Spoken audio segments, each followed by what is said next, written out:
The next technique in the Kenpo Karate for Kids curriculum is delayed Hammerfist, and this one's also going to be in the blue stripe. It's the only place we're going to see it. It's also part of the escape set. It will be the sixth of the one steps that they have to know in blue stripe. So of course yellow stripe, and they had to know 3. For orange they have to know 4. For purple they have to know 5. And then for blue they have to know 6. So this is the last one that they have to know for blue. And it's going to introduce another type of grab. You've seen a wrist grab. This one's going to introduce a lapel grab. This one's very, very similar to our first technique in the adult program, delayed sword here, but it's a different weapon in this case, delayed hammer fist. Some of the targets are different as well. So in this case, they're grabbing the lapel, right hand. The instructor's reaching across with the right hand and directly grabbing the left side of the student's uniform here. And what they want to do for this technique is using this retreat step at the same time with an inward block and completely knock that arm away. Many Kenpo schools, when they teach delayed sword, will teach it similar to the way I teach delayed hammer fist, because with delayed sword, instead I like to pin and think instead of stepping back into a fighting stance. Rather than knocking that arm off altogether, I like to monitor and keep that arm pinned, know where it is. That's the way I teach delayed sword. Well, with delayed hammer fist for the kids program, we're going to knock that sucker off, completely off. We're not pinning anything, stepping back and using an inward hammering block here, right arm, to knock their right arm away. And immediately upon doing that, the next step, just like delayed sword, we're going to come back to a cat stance, and they're going to do a front kick off the front foot. And this one's going to be to the groin. And again, because I'm teaching a Christian-oriented system at the adult level, I teach the abdomen. I change a lot of the targets. There's a lot of places where Kenpo is constantly striking at the groin. I don't think that's completely coherent with my worldview. A lot of the attacks don't merit that level of force, because you can do a lot of damage kicking somebody between the legs like that. So you can do the same response, cause the same response in them of bending forward and giving you some of the other targets, if you just raise that up and kick them in the stomach instead, kick them in the diaphragm, somewhere in here in the abdomen area.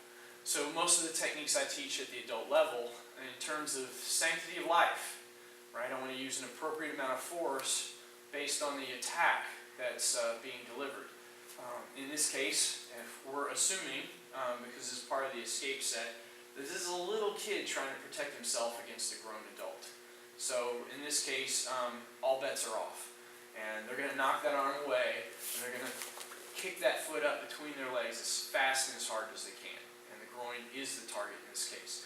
That being the second of the primary targets. We talked about in the last technique how I'll teach them how to shoot to the eyes as a primary target, guaranteed to get a response even out of an adult, even when you got a kid against an adult type of situation where the odds are in the adult's favor for weight and strength and everything else. Same thing with the groin. If you can deliver a good kick attack to the groin, even an adult has to pause for the pain that's caused there. And that pause is enough to allow the kid to be able to escape. So first to knock the arm off so they don't have a grab anymore. Knock that off immediately, kicking to the groin, and then they're going to end with a hammer. As that foot steps down and the adult's bending forward from having been kicked between the legs, they're going to use their whole forearm here. Not just the hammer fist, but the whole forearm. And they want to strike right along the line of the jaw, right underneath it there, boom, against the throat. Hopefully knocking the adult away, but that's why we're using a larger surface area. They don't have to hit a specific target that way. They can basically just swing their arm down. So even in a frightening situation where the finer muscle memory tends to fail in some instances, you find yourself in a life-threatening situation, you won't have the dexterity to be able to even sign your name. Just the fine motor skills kind of go kaput.